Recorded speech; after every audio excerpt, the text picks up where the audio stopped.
sebulanan daripada 700. Beli bukan sewa. Kalau kau masih sewa, lagi 10 tahun kau sudah rugi bayar dah. Kenapa? Pasal sebelum ni tak ada LRT. Sekarang sudah ada LRT dah kan?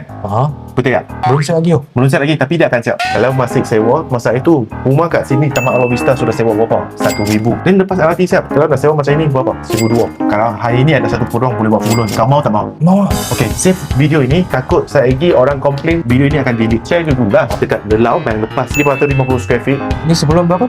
Lebih kurang 700. 7 sewa. Beli. Beli. Betul. Tapi kalau buat full loan ni yang sebulanan 1,000 pasal sudah siapkan semua. Beli juga bukan sewa. Macam ada kawan rumah macam ni. Kosong sewa takkan dapat rumah Jepun macam ni. Dapur sudah ada, kabinet gantung, lampu semua ada. Cantik kan rumah macam ini. So 2 bilik pun sudah siap kipas lampu semua. Pasal ceiling semua siap lah. Pasal sini ada sini.